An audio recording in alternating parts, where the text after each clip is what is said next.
Being away from Darrowby and living a different life, I was able to stand back and assess certain things objectively. I asked myself many questions.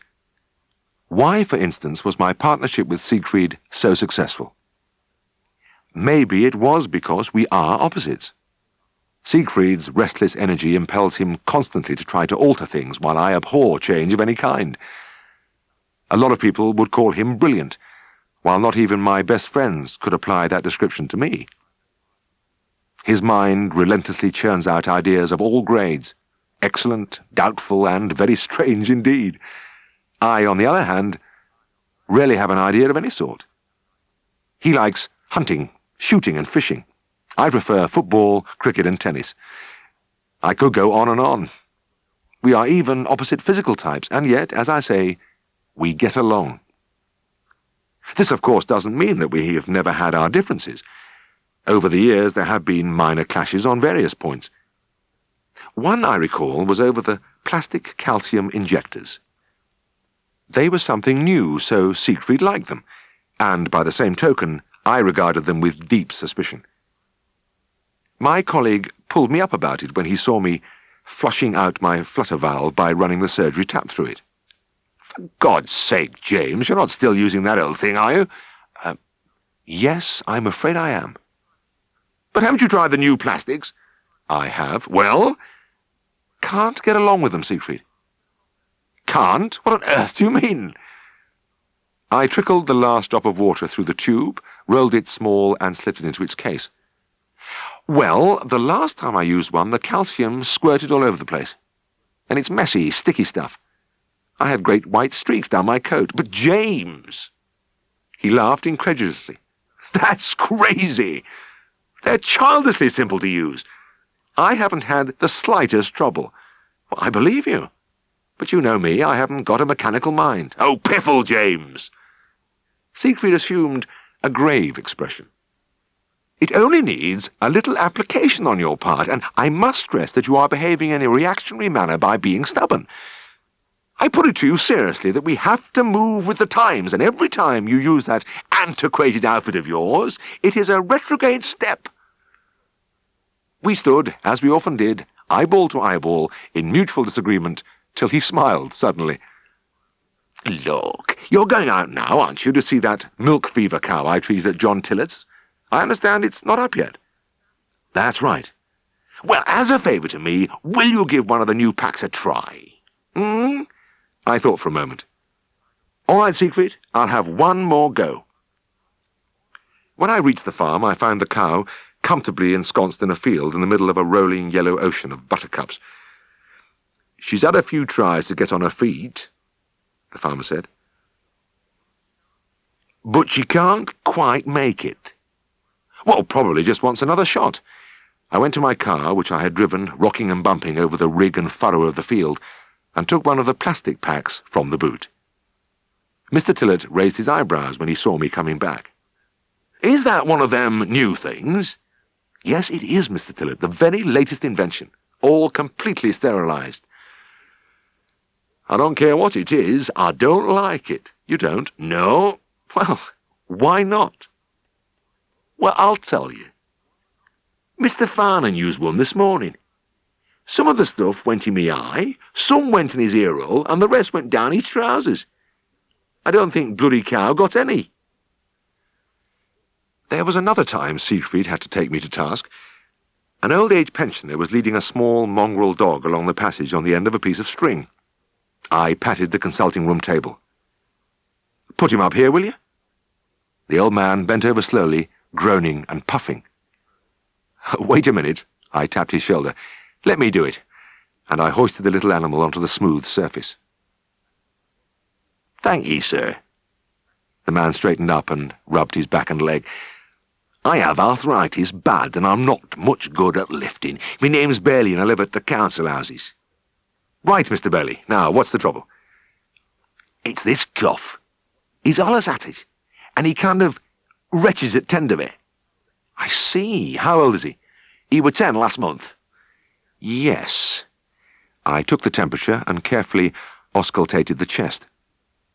As I moved the stethoscope over the ribs, Siegfried came in and began to rummage in the cupboard. It's chronic bronchitis, Mr. Bailey. Many older dogs suffer from it, just like old folks. He laughed. Ah, I'm a bit wheezy myself sometimes. Ah, that's right, but you're not so bad really, are you? No, no. Well, neither is your little dog. I'm going to give him an injection and a course of tablets, and it'll help him quite a bit. I'm afraid he'll never quite get rid of this cough, but bring him in again if it gets very bad. He nodded vigorously. Very good, sir. Thank you kindly, sir. As Siegfried banged about in the cupboard, I gave the injection and counted out 20 of the new M&B 693 tablets. The old man gazed at them with interest, then put them in his pocket. Now, what do I owe you, Mr. Harriet? I looked at the ragged tie knotted carefully over the frayed shirt collar, at the threadbare antiquity of the jacket. His trouser knees had been darned, but on one side I caught a pink glimpse of the flesh through the material. No, that's all right, Mr. Bailey. Just say where it goes on, eh? Eh? No, there's no charge, but now don't worry about it. It's nothing, really. Just see that he gets the tablets regularly. What? Oh, will, sir, and that's very kind of you.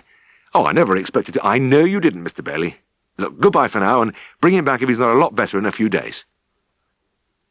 The sound of the old man's footsteps had hardly died away when Siegfried emerged from the cupboard. James, I don't like to mention this, but aren't you rather rash doing work for nothing? I looked at him in surprise. He's an old-age pensioner. Pretty hard up, I should think. Well, maybe so, but really, you know, you just cannot give your services free. Oh, but surely, occasionally, Siegfried, in a case like this. No, James, not even occasionally. It's just not practical. But I've seen you do it, Siegfried, time and time again. Me? His eyes widened in astonishment. Never!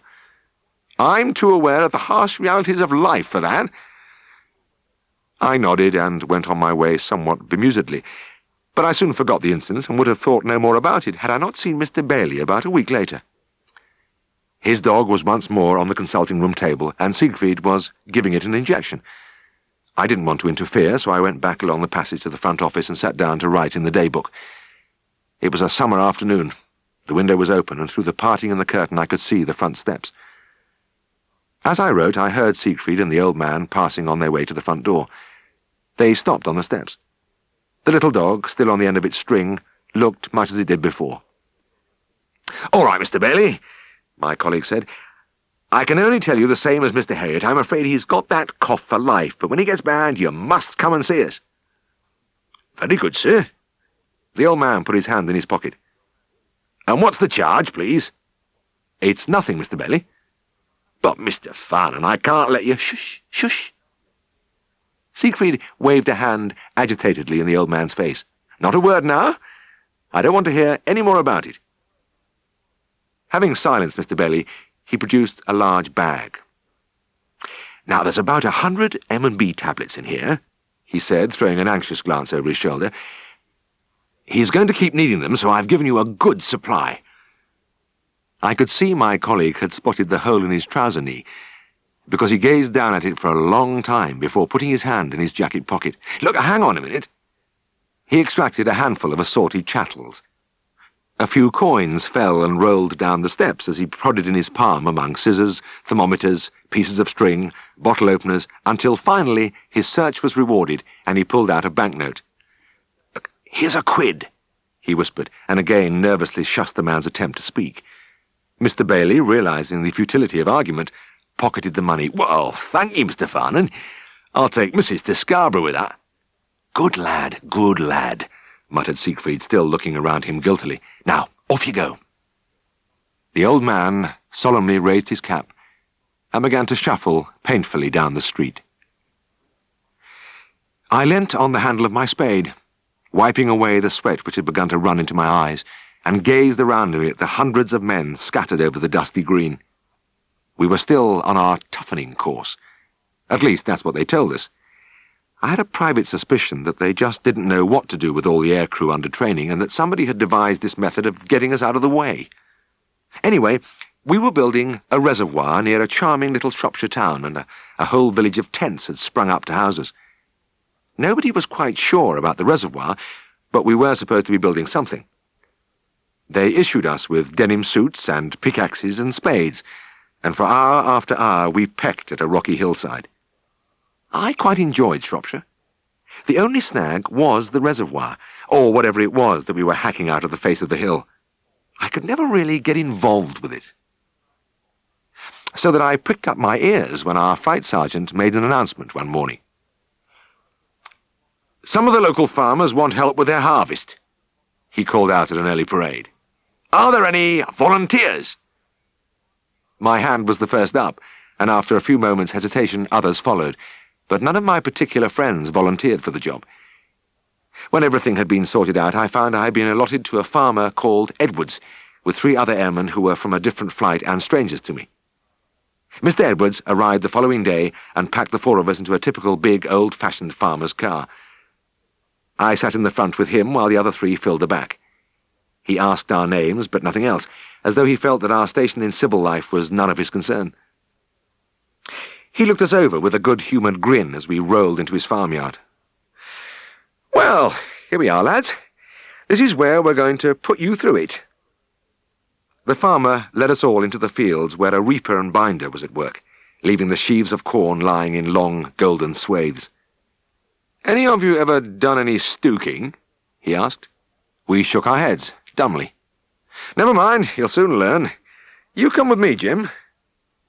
We spaced ourselves out in the big field, each of my colleagues with an old man, while Mr. Edwards took charge of me. It didn't take me long to realize that I had got the tough section. The farmer grabbed a sheaf in each hand, tucked them under his arms, walked a few steps, and planted them on end, resting against each other. I did the same, till there were 8 sheaves making up a stook. I did my best, but often my sheaves would fall over and I had to dart back and replace them. We went on like that for about 2 hours, bending, lifting, and shuffling forward without an instant's respite. One of the strongest impressions I had gained when I first came into the country practice was that farming was the hardest way of all of making a living, and now I was finding out for myself.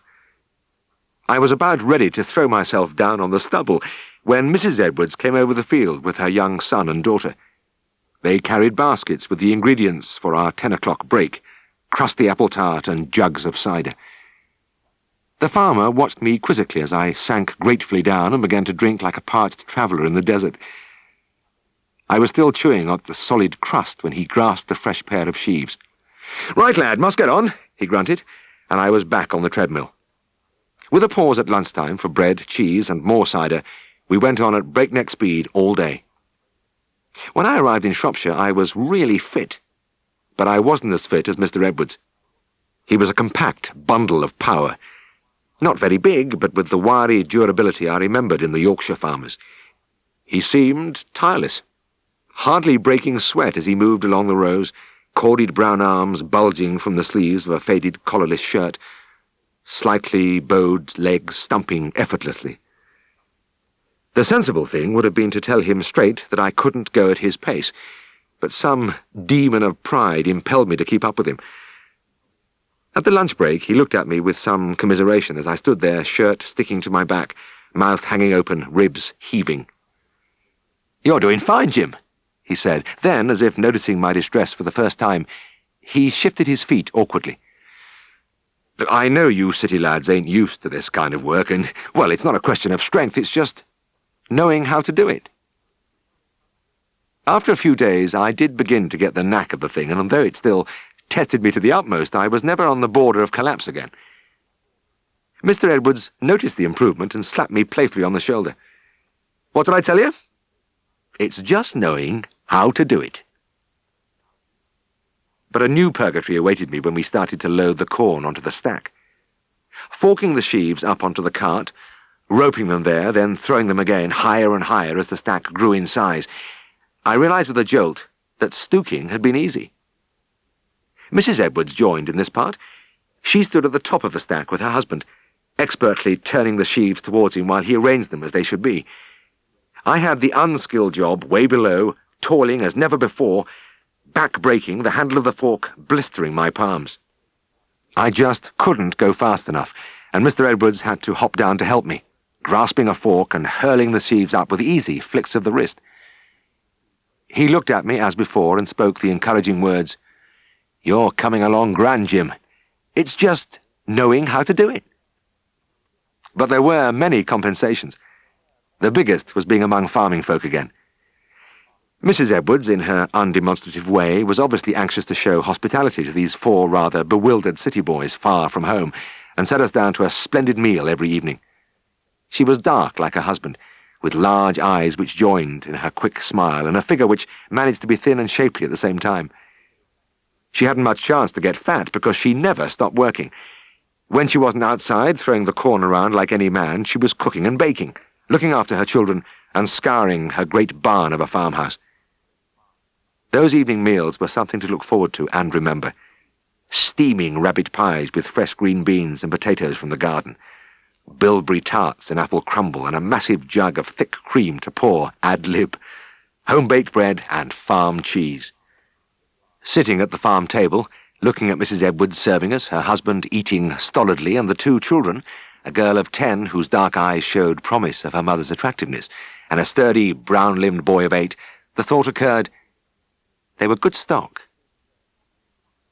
The clever economists who tell us that we don't need British agriculture and that our farms should be turned into national parks seem to ignore the rather obvious snag that an unfriendly country could starve us into submission in a week. But to me, a greater tragedy still would be the loss of a whole community of people like the Edwards.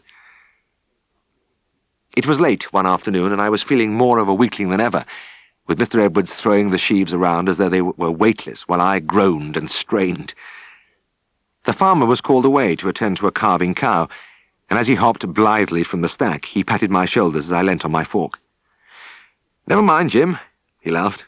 "It's just knowing how to do it." An hour later, we were going into the kitchen for our meal when Mrs. Edwards said, "My husband's still on with that cow. He must be having difficulty with her." I hesitated in the doorway. "Do you mind if I go and see how he's getting on?" She smiled. "Well, all right, if you like. I'll keep your food warm for you." I crossed the yard and went into the byre. One of the old men was holding the tail of a big red pole and puffing his pipe placidly. Mr. Edwards, stripped to the waist, had his arm in the cow up to the shoulder. But it was a different Mr. Edwards. His back and chest glistened, and droplets of sweat ran down his nose and dripped steadily from the end. His mouth gaped, and he panted as he fought his private battle somewhere inside. He turned glazed eyes in my direction. At first, he didn't seem to see me in his absorption. Then recognition dawned. "Oh, hello, Jim," he muttered breathlessly. "I've got a right job on here."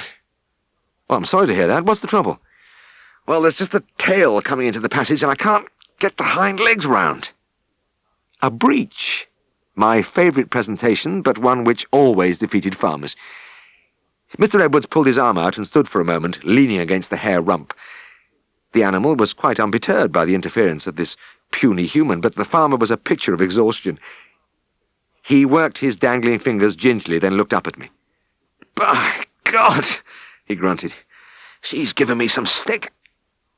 I've got hardly any feeling left in this arm." The farmer took a long, shuddering breath and moved over to the bucket of hot water on the floor.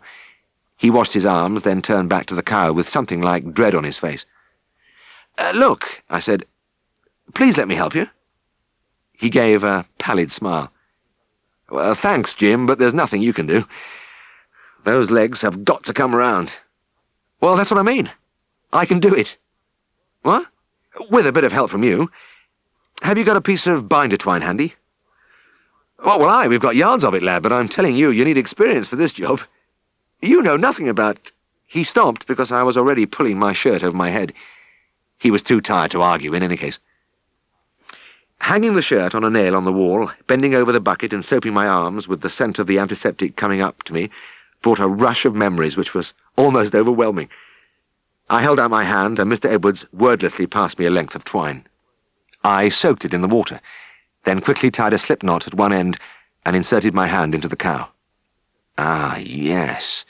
Now, there was the tail, so familiar, hanging between the calf's pelvic bones. Oh, I did love a breech, and I ran my hand with almost voluptuous satisfaction along the hair of the limb till I reached the tiny foot.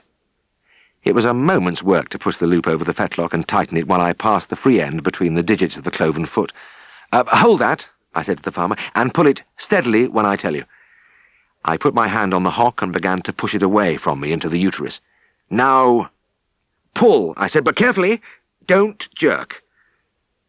Like a man in a dream, he did as I said, and within seconds the foot popped out of the vulva. "Hell," said Mr. Edwards. "Now for the other one," I murmured as I removed the loop. I repeated the procedure, the farmer, slightly pop-eyed, pulling on the twine. The second little hoof, yellow and moist, joined its fellow on the outside almost immediately. "Bloody hell," said Mr. Edwards. "Right," I said. "Grab a leg and we'll have him out in a couple of ticks." We each took a hold and leant back, but the big cow did the job for us, giving a great heave which deposited the calf wet and wriggling into my arms. I staggered back and dropped with it onto the straw. "Ah, grand bull calf, Mr. Edwards," I said. "Better give him a rub down." The farmer shot me a disbelieving glance, then twisted some hay into a wisp and began to dry off the little creature. "If you ever get stuck with a breech presentation again," I said, "I'll show you what you ought to do. You have to push and pull at the same time, and that's where the twine comes in. As you repel the hock with your hand, somebody else pulls the foot round, but you'll notice I have the twine between the calf's cleats, and that's important. That way it lifts the sharp little foot up and prevents injury to the vaginal wall." The farmer nodded dumbly and went on with his rubbing. When he had finished, he looked up at me in bewilderment, and his lips moved soundlessly a few times before he spoke.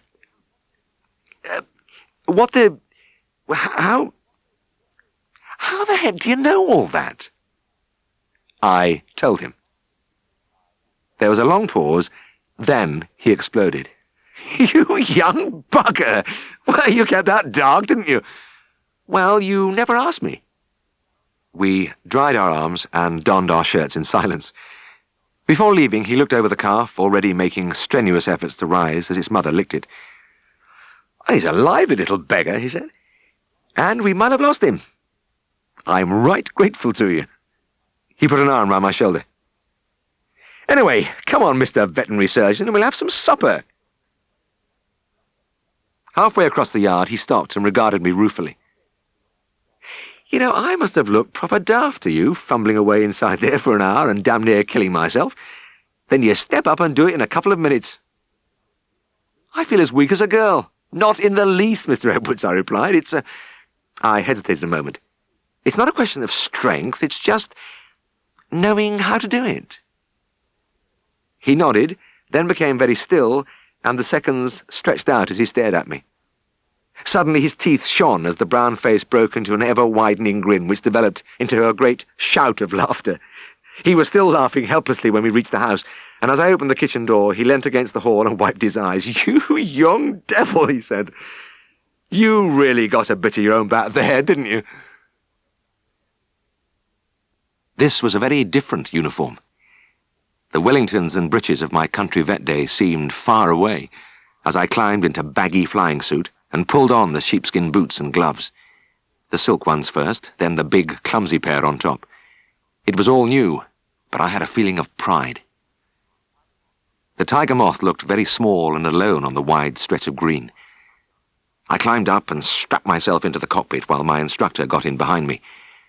He went through the drill, which I would soon know by heart like a piece of poetry. A fitter gave the propeller a few turns for priming. Then, contact. The fitter swung the prop, the engine roared, the chocks were pulled away from the wheels, and we were away, bumping over the grass. Then, suddenly and miraculously, lifting and soaring high over the straggle of huts into the summer sky, with the patchwork of the soft countryside of southern England unfolding beneath us. I didn't seem to have a single problem, yet all I could hear were curses and groans, and on one occasion the voice rose to a scream. "Get your bloody finger out, will you?" I stopped enjoying myself, and a faint misery welled in me. And as always, when that happened, I began to think of Helen and the happier life I'd left behind. In the open cockpit, the wind thundered in my ears, lending vivid life to the picture forming in my mind. The wind was thundering here too, but it was against the window of our bed-sitter. It was early November, and a golden autumn had changed with brutal suddenness to Arctic cold. For 2 weeks an icy rain had swept the grey towns and villages which huddled in the folds of the Yorkshire Dales, turning the fields into shallow lakes and the farmyards into squelching mud holes. Everybody had colds. Some said it was flu, but whatever it was, it decimated the population. Half of Darrowby seemed to be in bed, and the other half sneezing at each other. I myself was on a knife edge, crouching over the fire, sucking an antiseptic lozenge and wincing every time I had to swallow. My throat felt raw, and there was an ominous tickling at the back of my nose. I shivered as the rain hurled a drumming cascade of water against the glass. I was all alone in the practice. Siegfried had gone away for a few days, and I just daren't catch cold. I pulled my chair closer to the blaze. There was always a lot of night work in our kind of practice, but maybe I would be lucky. It was 8 o'clock with never a cheep, and perhaps fate had decreed that I would not be hauled out into that sodden darkness in my weakened state. Helen came to the end of a row and held up her knitting. It was a sweater for me, about half done. "How does it look, Jim?" she asked. I smiled. There was something in her gesture that seemed to epitomize our life together. I opened my mouth to tell her that it was simply smashing when the phone pealed with a suddenness which made me bite my tongue. Tremblingly, I lifted the receiver while horrid visions of carving heifers floated before me. An hour with my shirt off would just tip me nicely over the brink. "This is Mr. Sowden of Long Pasture," a voice croaked. "Yes, Mr. Sowden." I gripped the phone tightly. I would know my fate in a moment. "I have a big calf here. Looks very dowly and grunting bad. Will you come?" A long breath of relief escaped me. A calf with possible stomach trouble. It could have been a lot worse. "Right, I'll see you in 20 minutes, I said. As I turned to the cosy warmth of the little room, the injustice of life smote me. "I've got to go out, Helen." "Oh, no." "Yes, and I have this cold coming on," I whimpered. "And just listen to that rain." Long Pasture Farm was in the little hamlet of Dowsett, and I had travelled this narrow road many times. It snaked its way high into the wild country, and on summer days the bare, lonely hills had a serene beauty. Treeless and austere, but with a clean wind sweeping over the grassy miles. When I saw Mr. Sowden, I realized that I was really quite fit. He had obviously been suffering from the prevalent malady for some time, but like most farmers, he just had to keep going at his hard, ceaseless work. He looked at me from swimming eyes, gave a couple of racking coughs that almost tore him apart, and led me into the buildings.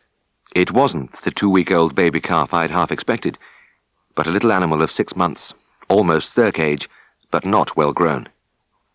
It had all the signs of a bad doer, thin and pot-bellied with its light roan coat hanging in a thick overgrown fringe below its abdomen. "Alice been a poor calf," Mr. Sowden wheezed between coughs. "Never seemed to put on flesh. Rain stopped for a bit this afternoon, so I've let him out for a bit of fresh air, and now look at him."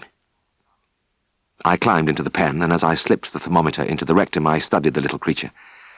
"Why, it looks like his stomach," I said. "Which field was he in this afternoon?" "Well, I know but let him have a walk around Tortured for a couple of hours." "I see." I looked at the thermometer. The temperature was subnormal. "I suppose there's a bit of fruit lying around there?" Mr. Sowden went into another paroxysm, then leant on the boards of the pen to recover his breath. "Aye, there's apples and pears all over grass. A hell of a crop this year." I put the stethoscope over the rumen, and instead of the normal surge and bubble of the healthy stomach, I heard only a deathly silence. I palpated the flank and felt the typical doughy fullness of impaction. "Well, Mr. Sowden, I think he's got a belly full of fruit, and it's brought his digestion to a complete halt. He's in a bad way." "There's only one thing will save him," I said, "and that's a ruminotomy." "A what?" "An operation. Open up his first stomach and clear out all the stuff that shouldn't be there." "Well, are you sure? Do you not think a good pint of oil would put him right? It'd be a lot easier." It would, indeed. For a moment the fireside and Helen glowed like a jewel in a cave. Then I glanced at the calf. Scraggy and long-haired, he looked utterly unimportant, infinitely vulnerable and dependent. It would be the easiest thing in the world to leave him groaning in the dark till morning. "No, I'm quite sure, Mr. Sowden. He's so weak that I think I'll do it under a local anaesthetic, so we'll need some help." The farmer nodded slowly. "All right, I'll go down to the village and get George Hindley." He coughed again, painfully. "But by God, I could do without this tonight. I'm sure I've got bronchitis." Bronchitis was a common malady among the farmers of those days, and there was no doubt that this poor man was suffering from it. But my pang of sympathy faded as he left, because he took the lamp with him, and the darkness closed tightly round me. Dale's farmers are never in a hurry, and I hadn't expected a quick return. But after 15 minutes in the impenetrable blackness, bitter thoughts began to assail me. Where the hell was the man? Maybe he and George Hindley were brewing a pot of tea for themselves, or perhaps settling down to a quick game of dominoes.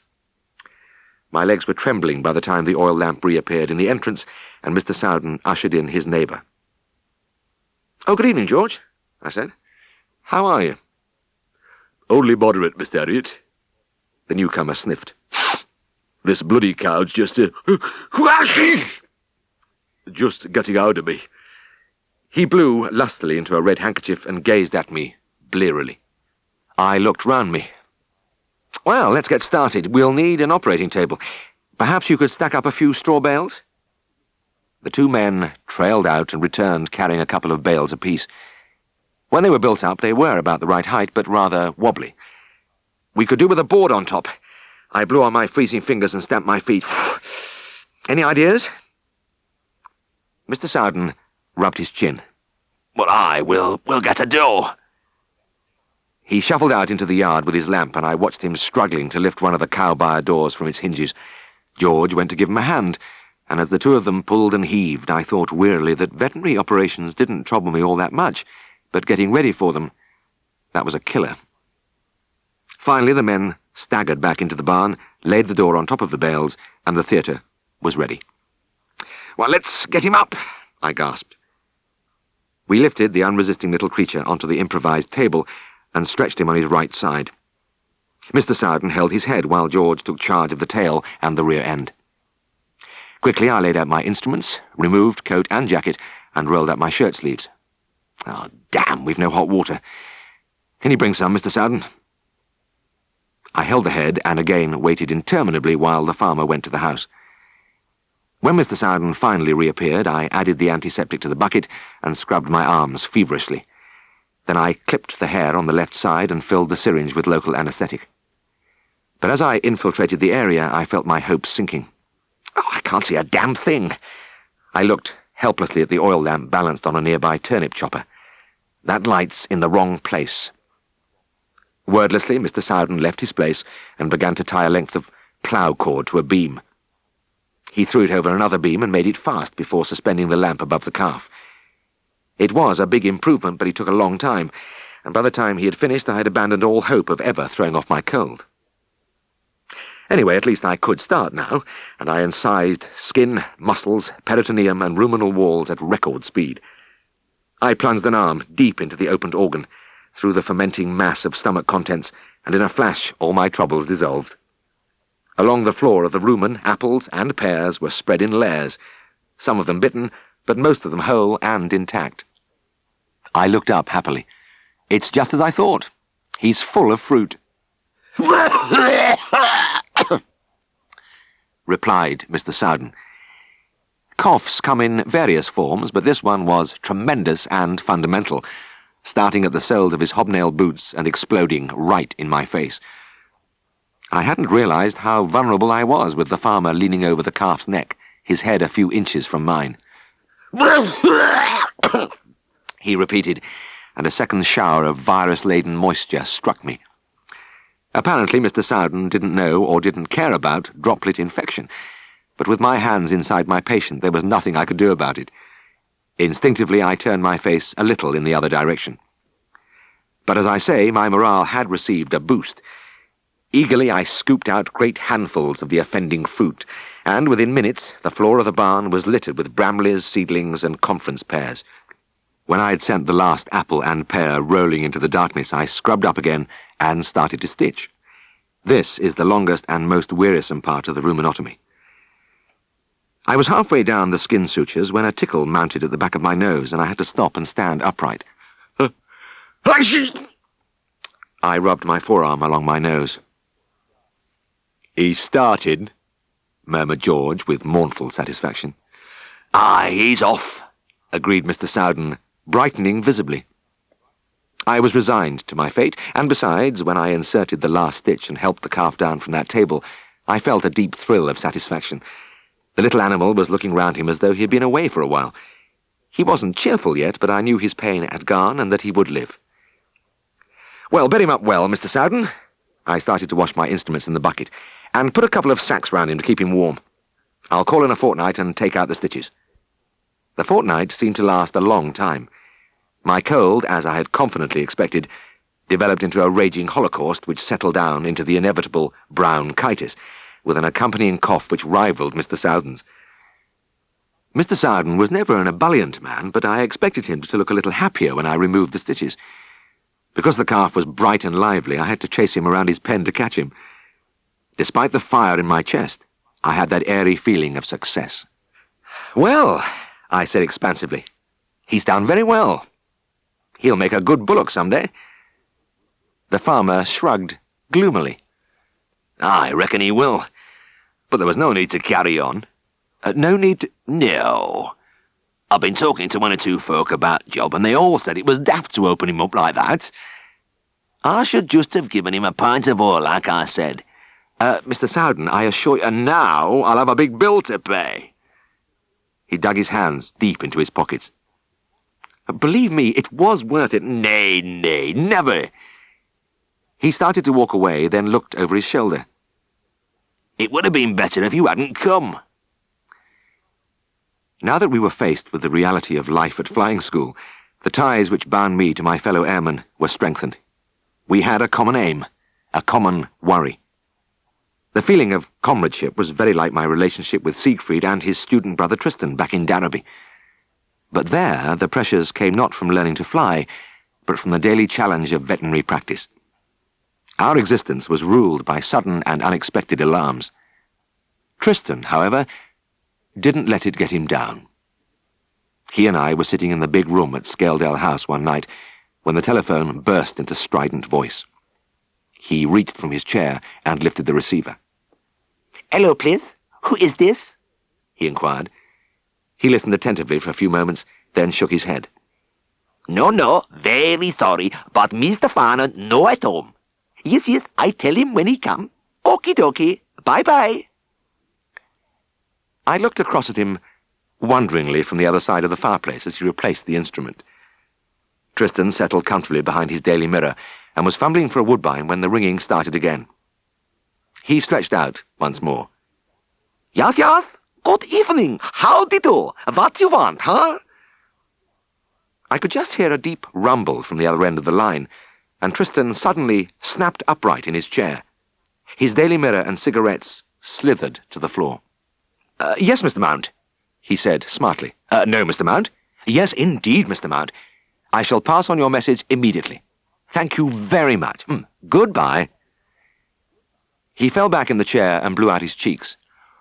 Whew. That was Mr. Mount. So I gathered. He certainly wiped the smile off your face, Tris? Yes. Yes, just a little unexpected. He recovered his woodbines and lit one thoughtfully. "Quite," I said. "What did he ring for, anyway?" "Oh, he has a cart horse to see tomorrow morning. Something wrong with his hind feet." I made a note on the pad and turned back to the young man. "I don't know how you find the time in your hectic love life, but you are running around with that chap's daughter, aren't you?" Tristan took the cigarette from his mouth and studied the glowing end. Yes, as a matter of fact, I have taken Deborah Mount out a few times. Why do you ask?" "Oh, no particular reason. Her old man seems a bit formidable, that's all." I could picture Mr. Mount the last time I saw him. He was well named. A veritable massif of a man, towering several inches over 6 feet. "Oh, I don't know," Tristan said. "He's not a bad sort." "Well, I agree. I've nothing against him." Mr. Mount was deeply religious and had the reputation for being hard but fair. "It's just that I wouldn't like him to come up to me and ask if I were trifling with his daughter's affections." Tristan swallowed, and anxiety flitted briefly in his eyes. "Oh, that's ridiculous. Deborah and I have a friendly relationship, that's all." Well, I'm glad to hear it," I said. "I've been told her father is very protective about her, and I'd hate to feel those big hands around my throat." Tristan gave me a cold stare. "You're a sadistic bugger at times, Jim. Just because I occasionally enjoy a little female company—" "Oh, forget it, Tris, I'm only kidding." But I realised next morning that my joke was barbed when I saw Mr. Mount coming out of the farmhouse. For a moment his bulk filled the doorway. Then he advanced with measured tread over the cobbles till he loomed over me, blocking out the sunshine, throwing a large area round me into shade. "That young man, Tristan," he said without preamble, "he was speaking a bit funny-like on the phone last night. What sort of a fella is he?"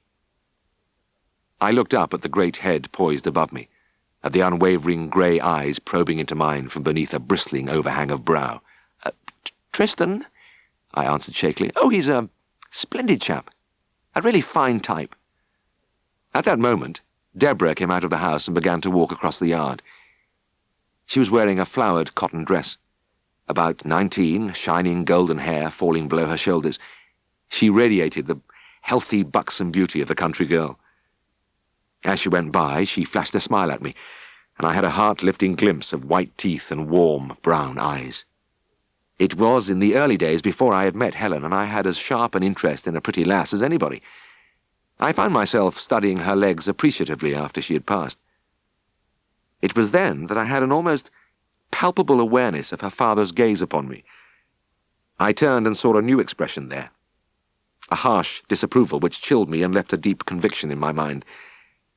Deborah was a little smasher, all right, and she looked nice, but no, never.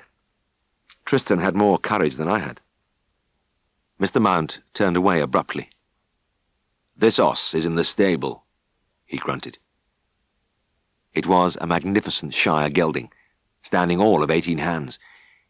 He was a picture of massively muscled power, but when his master spoke, the great white blazed face which turned to us was utterly docile. The farmer slapped him on the rump. "He's a good sort, is Bobby, and I think a bit about him. What I noticed first was a strange smell about his hind feet, and then I had a look for myself. I've never seen out like it." I bent and seized a handful of the long feathered hair behind the horse's pastern. Bobby didn't resist as I lifted the huge spatulate foot and rested it on my knee. Mr. Mount had never seen anything like it, and neither had I. The sole was a ragged, sodden mass with a stinking exudation oozing from the under-run horn. But what really bewildered me was the series of growths sprouting from every crevice. "What is it?" Mr. Mount asked, and again I felt that unwinking gaze piercing me. I straightened up and rubbed my hands. "It's canker, but a very bad case." "How are you going to cure it?" Mr. Mount had an uncomfortable habit of going straight to the heart of things. Well, you see, all that loose horn and those growths will have to be cut away, and then the surface dressed with caustic." And it sounded easy when I said it. "It won't get better on its own, then?" No, if you leave it, the sole will disintegrate and the pedal bone will come through. Also, the discharge will work up under the wall of the hoof and cause separation." The farmer nodded. "So he'd never walk again, and that would be the end of Bobby?" "I'm afraid so." "Right, then."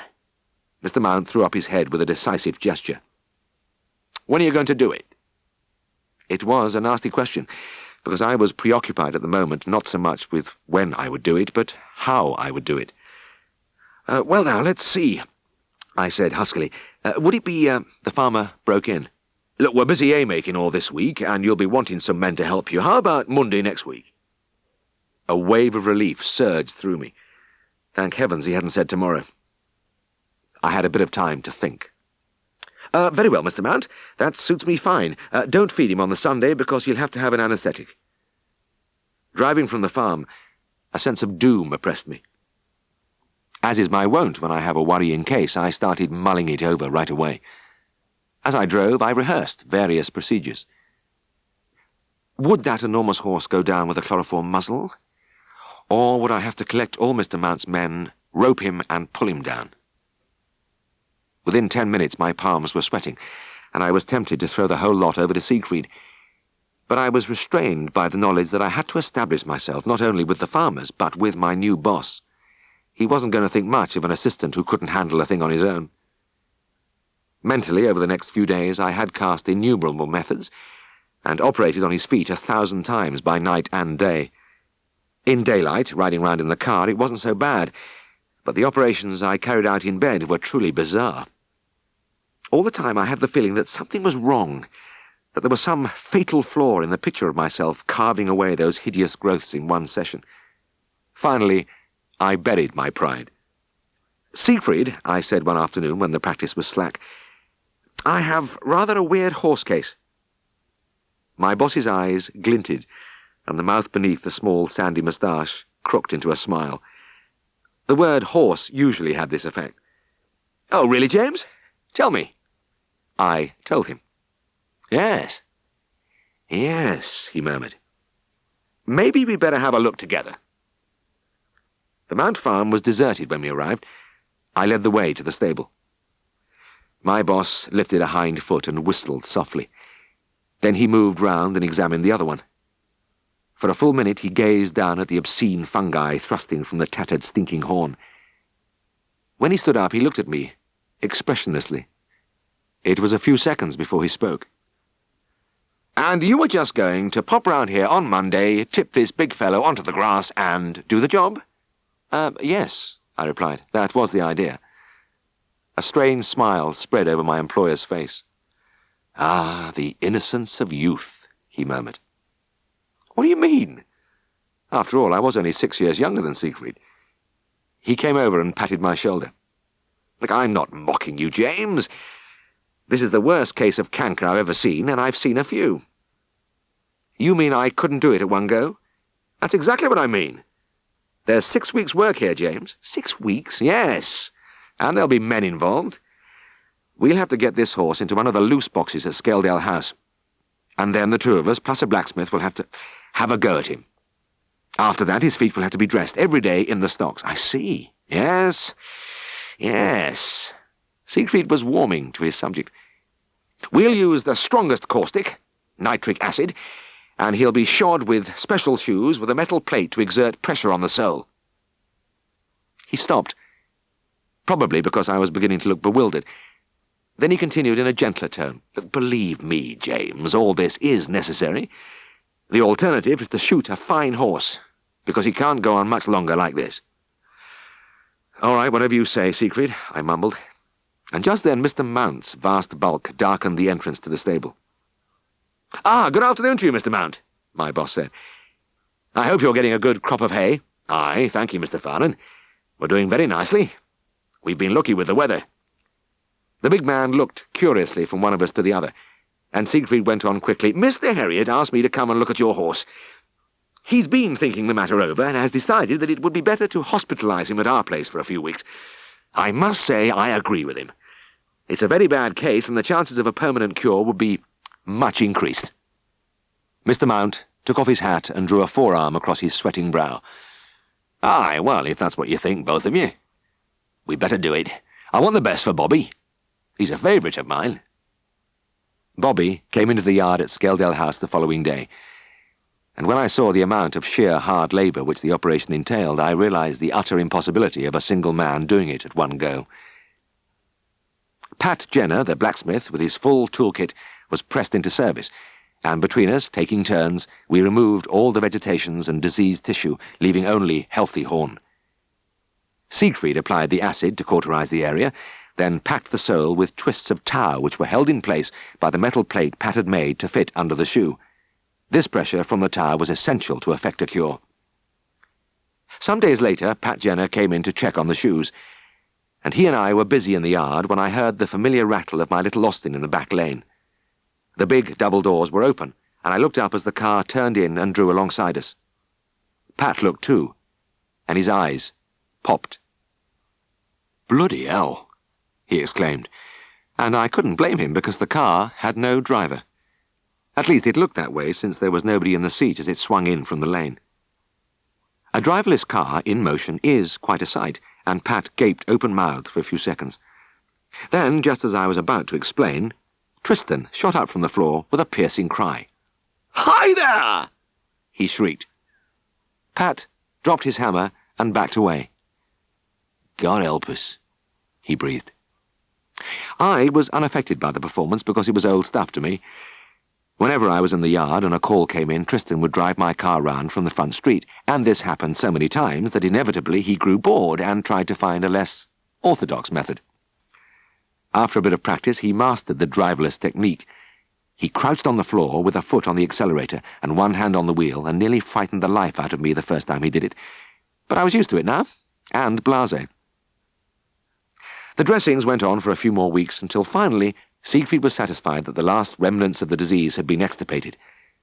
Then he telephoned for Mr. Mount to collect his horse the following morning. It's always nice to be in on a little triumph, and I looked over my boss's shoulder as he lifted Bobby's feet and displayed the finished job to the owner. The necrotic jumble on the soles had been replaced by a clean, smooth surface with no sign of moisture anywhere. Mr. Mount was not enthusiastic by nature, but he was obviously impressed. He nodded his head rapidly several times. Well, now, that's champion. I'm right capped with that. Siegfried lowered the foot to the ground and straightened with a pleased smile. There was a general air of bonhomie in the yard, and then I heard my car in the back lane. I felt a sudden tingle of apprehension. Oh no, Tristan, not this time, please. You don't know. My toes curled as I waited. But I realized all was lost when the car turned in through the double doors. It had no driver. With a dreadful feeling of imminent catastrophe, I watched as it stopped within a few feet of Siegfried and Mr. Mount, who were staring in disbelief. Nothing happened for a few seconds. Then, without warning, Tristan catapulted like a jack-in-the-box into the open window. Yippee! He screeched. But his happy grin froze as he found himself gazing into the faces of his brother and Mr. Mount. Siegfried's expression of exasperation was familiar to me, but the farmer's was infinitely more menacing. The eyes in the stony visage were mere slits. The jaw jutted, the great tangle of eyebrows bristled fiercely. There was no doubt he had finally made up his mind about Tristan. I felt the young man had suffered enough, and I kept off the subject for a week or two afterwards, but we were sitting in the big room at Skeldale House when he mentioned casually that he wouldn't be taking Deborah out any more. Seems her father has forbidden it, he said. I shrugged in sympathy, but said nothing. After all, it had been an ill-starred romance from the beginning. Little Ned Finch, in his remote corner of the high Yorkshire dales, always seemed to me to be waiting. I could remember his boss yelling at him.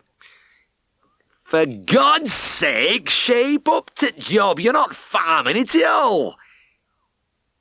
Mr. Daggett grabbed hold of a leaping calf and glared in exasperation. Ned gazed back at him impassively.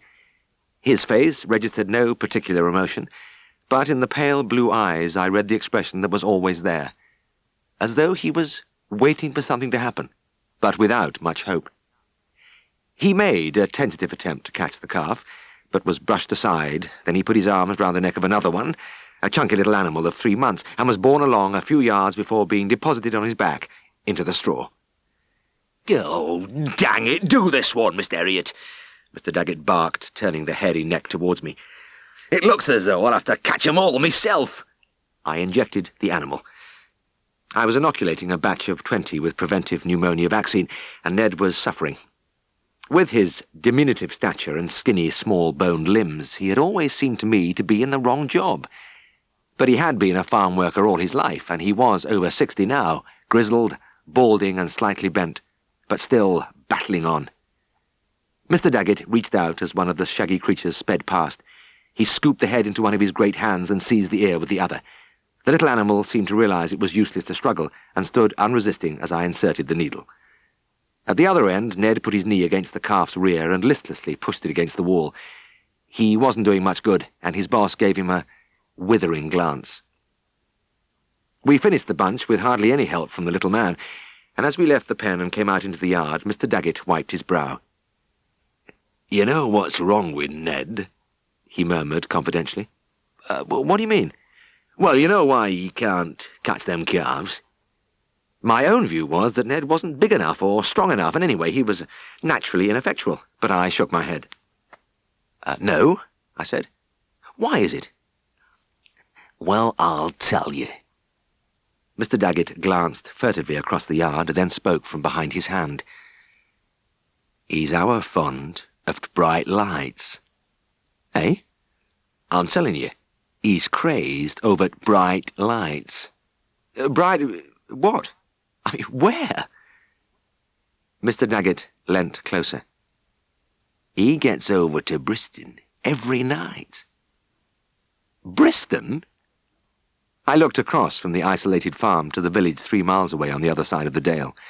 It was the only settlement in that bleak vista, a straggle of ancient houses, dark and silent against the green fellside. I could recall that at night the oil lamps made yellow flickers of light in the windows, but they weren't very bright. I don't understand." "Well, he gets into pub." "Ah, the pub." Mr. Daggett nodded slowly and portentously, but I was still puzzled. The Halton Arms was a square kitchen where you could get a glass of beer and where a few old men played dominoes of an evening. It wasn't my idea of a den of vice. "Does he get drunk there?" I asked. Nay, the farmer shook his head. "It's not that. It's the hours he keeps." "Ah, comes back late, eh?" "Aye, that he does." The eyes widened in their cavernous sockets. "Sometimes he doesn't get back till 9:30 or 10 o'clock. "Gosh, is that so?" "Look, sure as I'm standing here. And there's another thing. He can't get out of his bed next day. I've done half a day's work before he starts." He paused and glanced again across the yard. "You can believe me or you can believe me not, but sometimes he isn't on the job till 7 o'clock in the morning." "Good heavens!" He shrugged wearily. "Ah, well, you see how it is. Oh, well, come into the house. You'll want to wash your hands." In the huge, flagged kitchen, I bent low over the brown earthenware sink. Scar Farm was 400 years old, and the various tenants hadn't altered it much since the days of Henry VIII. At one end of the room, wooden steps led up through a hole in the ceiling to a loft where Ned slept. That had been the little man's room for nearly 50 years, ever since he had come to work for Mr. Daggett's father as a boy from school. And in all that time he had never travelled further than Darrowby, never done anything outside his daily routine. Wifeless, friendless, he plodded through his life, endlessly milking, feeding and mucking out, and waiting, I suspected with diminishing hope, for something to happen. With my hand on the car door, I looked back at Scar Farm, at the sagging roof tiles, the great stone lintel over the door. It typified the harshness of the lives of the people within. Little Ned was no bargain as a stockman, and his boss's exasperation was understandable. Mr. Daggett was not a cruel or an unjust man at all. He and his wife had been hardened and squeezed dry by the pitiless austerity of their existence in this lonely corner of the high Pennines. I hadn't far to drive to my next call, just about a mile, and it was in a vastly different atmosphere. Miss Tremaine, a rich lady from the south, had bought a tumble-down manor house and spent many thousands of pounds in converting it into a luxury home. As my feet crunched on the gravel, I looked up at the large windows with their leaded panes at the smooth, freshly painted stones. Elsie opened the door to me. She was Miss Tremaine's cook and housekeeper, and one of my favourite people. Aged about 50, no more than 5 feet high, and as round as a ball, with short, bandy legs sticking out from beneath a tight black dress. "Morning, Elsie," I said, and she burst into a peal of laughter. This, more than her remarkable physical appearance, was what delighted me. She laughed uproariously at every statement and occurrence. In fact, she laughed at the things she said herself. "Come in, Mr. Harriet," she said. "It's been a bit nippy today. I think it'll get out this afternoon." All that mirth may have seemed unnecessary, and indeed it made her rather difficult to understand, but the general effect was cheering. She led me into the drawing-room, and her mistress rose with some difficulty from her chair. Miss Tremaine was elderly and half crippled with arthritis, but she bore her affliction without fuss. "Ah, Mr. Harriet, how good of you to come." She put her head on one side and beamed at me as though I was the most delightful thing she had seen for a long time. She too had a bubbling personality, and since she owned 3 dogs, 2 cats, and an elderly donkey, I had come to know her very well in her 6 months' residence in the Dales. My visit was to dress the donkey's overgrown hoofs, and a pair of clippers and blacksmith's knife dangled from my right hand. "Oh, put those grisly instruments down over there," she said. "Elsie's bringing some tea. I'm sure you've time for a cup." I sank willingly into one of the brightly covered armchairs and was looking round the comfortable room when Elsie reappeared, gliding over the carpet as though on wheels. She put the tray on the table by my side. I spent a pleasant 10 minutes with Miss Tremaine and the tea. Then I went outside and attended to the donkey. When I'd finished, I made my way round to the back of the house, and as I was passing the kitchen, I saw Elsie at the open window. "Many thanks for the tea, Elsie," I said. The little woman gripped the sides of the sink to steady herself. "Oh, that's all right. It's quite all right."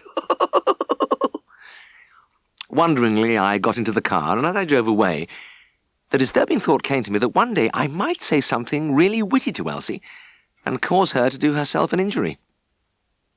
I was called back to Mr. Daggett's quite soon afterwards to see a cow which wouldn't get up. The farmer thought she was paralysed. I drove there in a thin drizzle, and the light was fading at about 4 o'clock in the afternoon when I arrived at Scar Farm. When I examined the cow, I was convinced that she had just got herself into an awkward position in the stall with her legs jammed under the broken timbers of the partition. "I think she's sulking, Mr. Daggett," I said. "She's had a few goes at rising, and now she's decided not to try any more. Some cows are like that." "Oh, maybe you're right," the farmer replied. "She's always been a stupid bitch. And she's a big one, too. She'll take a bit of moving." I lifted a rope from the byre wall and tied it round the hocks. "I'll push the feet from the other side while you and Ned pull the legs round." "Pull?" Mr. Daggett gave the little man a sour look. "He couldn't pull the skin off a rice pudding." Ned said nothing, but just gazed dully to his front, arms hanging limp. He looked as though he didn't care. Wasn't even there with us. His mind was certainly elsewhere if his thoughts were mirrored in his eyes, vacant, unheeding, but as always, expectant. I went behind the partition and thrust steadily at the feet while the men pulled. At least, Mr. Daggett pulled, mouth open, gasping with effort, while Ned leant languidly on the rope. Inch by inch, the big animal came round till she was lying almost in the middle of the stall. But as I was about to call a halt, the rope broke and Mr. Daggett flew backwards onto the hard cobbles. Ned, of course, did not fall down because he hadn't been trying, and his employer, stretched fat, glared up at him with frustrated rage. "You little bugger, you let me do that all by myself. I don't know why I bother with you, you're bloody useless." At that moment, the cow, as I had expected, rose to her feet, and the farmer gesticulated at the little man. "Well, go on, dang you, get some straw and rub her legs. They'll be numb." Meekly, Ned twisted some straw into a wisp and began to do a bit of massage. Mr. Daggett got up stiffly, felt gingerly along his back, then walked up beside the cow to make sure the chain hadn't tightened round her neck. He was on his way back when the big animal swung round suddenly and brought her cloven foot down solidly on the farmer's toe. If he had been wearing heavy boots, it wouldn't have been so bad, but his feet were encased in ancient cracked Wellingtons which offered no protection. "Ow! Oh! Ow!" yelled Mr. Daggett, beating on the hairy back with his fists. "Get off, you bitch!" He heaved, pushed, and writhed, but the 10 hundredweight of beef ground down inexorably. The farmer was only released when the cow slid off his foot, and I know from experience that sliding is the worst part. Mr. Daggett hopped around on one leg, nursing the bruised extremity in his hands. "Bloody hell!" he moaned. "Oh, bloody hell!" Just then I happened to glance towards Ned and was amazed to see the apathetic little face crinkle suddenly into a wide grin of unholy glee. I couldn't recall him even smiling before, and my astonishment must have shown in my face because his boss whipped round suddenly and stared at him. As if by magic, the sad mask slipped back into place, and he went on with his rubbing. Mr. Daggett hobbled out to the car with me, and as I was about to leave, he nudged me. "Look at him," he whispered. Ned, milk pail in hand, was bustling hurriedly along the byre. His employer gave a bitter smile. "It's the only time he ever hurries, you know. Can't wait to get out to the pub." "Oh, well, you say he doesn't get drunk. There can't be any harm in it." The deep-sunk eyes held me. "Don't you believe it. He'll come to a bad end getting about the way he does. But surely the odd glass of beer and but there's more to it than that. He glanced around him. There's women. I laughed incredulously. Oh, come on, Mr. Jagged, what women? Over at pub, he muttered. Them Bradley lassies. The landlord's daughters? Oh, really, I can't believe... All right, you can say what you like, he's got his eye on 'em.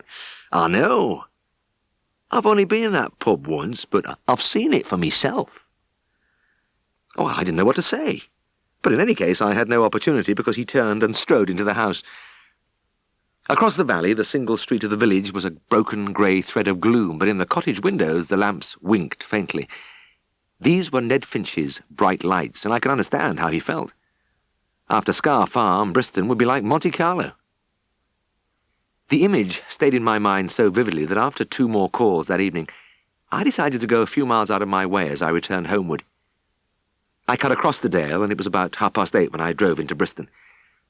It was difficult to find the Hulton Arms because there was no lighted entrance, no attempt to advertise its presence, but I persevered because I had to find out what was behind Mr. Daggett's tale of debauchery. I located it at last, just like the door of any ordinary house with a faded wooden sign hanging above it.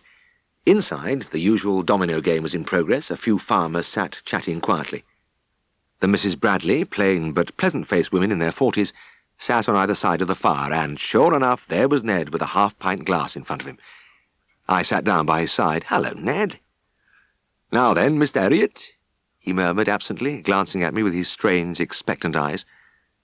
One of the Bradley ladies put down her knitting and came over. "A pint of bitter, please," I said. "What will you have, Ned?" "Nay, thank you, Mr. Harriet. This'll do for me. It's me second, and I'm not a big drinker, thou knows." Miss Bradley laughed. "Yes, he nobbut has his 2 glasses a night, but he enjoys them, don't you, Ned?" "That's right, I do." He looked up at her, and she smiled kindly down at him before going for my beer. He took a sip at his glass. "I really come for company, Mr. Harriet." The little man said very little. He spun out his drink for another hour, looked around him at the dominoes as they clicked, and I lowered another contemplative pint. The Mrs. Bradley knitted and brewed tea in a big black kettle over the fire, and when they had got up to serve their customers, they occasionally patted Ned playfully on the cheek as they passed. By the time he tipped down the last drop and rose to go, it was 9:45, and he still had to cycle across to the other side of the dale. Another late night for Ned. It was a Tuesday lunchtime in early spring. Helen always cooked steak and kidney pie on Tuesdays, and I used to think about it all morning on my rounds. My thoughts that morning had been particularly evocative because lambing had started, and I had spent most of the time in my shirt sleeves in the biting wind as my hunger grew and grew. Helen cut into her blissful creation and began to scoop the fragrant contents onto my plate. "I met Miss Tremaine in the marketplace this morning, Jim. She wants you to go out there this afternoon and put some canker drops in Wilberforce's ears if you have time." "Oh, yes, I've got time for that," I said.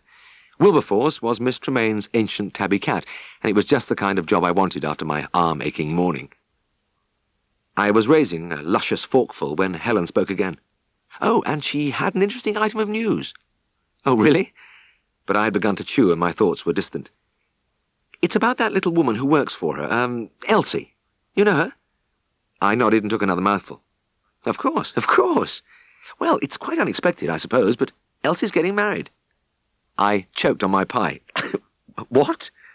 "It's true, and maybe you know the bridegroom." "Tell me." "Well, he works on one of the neighbouring farms. His name is Ned Finch." This time my breath was cut off completely, and Helen had to beat me on the back as I spluttered and retched. It wasn't until an occluding morsel of potato skin had shot down my nose that I was able to utter a weak croak. "Ned Finch?" "Well, that's what she said." I finished my lunch in a dream, but by the end of it I had accepted the extraordinary fact. Helen and Miss Tremaine were 2 sensible people. Well, there couldn't be any mistake, and yet, even as I drew up outside the old manor house, a feeling of unreality persisted. Elsie opened the door as usual. I looked at her for a moment. "What's this I hear, Elsie?" She started a giggle which rapidly spread over her spherical frame. I put my hand on her shoulder. "Is it true?" The giggle developed into a mighty gale of laughter. And if she hadn't been holding the handle, I'm sure she would have fallen over. "Aye, it's right enough," she gasped. "I've found a man at last and I'm going to get wed." She leant helplessly on the door. "Well, I am pleased to hear it, Elsie. I hope you'll be very happy." She hadn't the strength to speak, but merely nodded as she lay against the door. Then she led me to the drawing room. "In you go. I'll bring you some tea." Mr. Tremaine rose to greet me with parted lips and shining eyes. "Oh, Mr. Harriet, have you heard?" "Well, yes, but how—" "It all started when I asked Mr. Daggett for some fresh eggs. He sent Ned on his bicycle with the eggs, and it was like fate." "Well, how wonderful." "Yes, and I actually saw it happen. Ned walked in that door with his basket. Elsie was clearing the table here, and— Mr. Harriet—" She clasped her hands under her chin, smiled ecstatically, and her eyes rolled upwards. "Oh, Mr. Harriet, it was love at first sight. And ever since that day, Ned has been calling round, and now he comes every evening and sits with Elsie in the kitchen. Isn't it romantic?" "It certainly is." "And, when did they decide to get married?" "Oh, he popped the question within a month. And I'm so happy for Elsie because, well, Ned is such a dear little man, don't you think so?" "Yes, he is," I said. "He's a very nice chap." The cat purred as I instilled a few drops of lotion into his ear.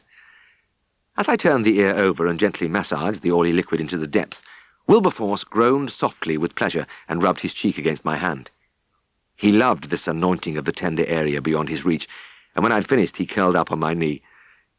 Miss Tremaine continued. "We shall have a little reception after the wedding, and then the happy couple will take up residence here." "You mean in this house?" "Well, yes, of course. There's heaps of room in this old place, and I have furnished 2 rooms for them on the east side. I'm sure they'll be very comfortable. Oh, I'm so excited about it all." She refilled my cup. "Look, before you go, you must let Elsie show you where they are going to live." On my way out, the little woman took me through to the far end of the house.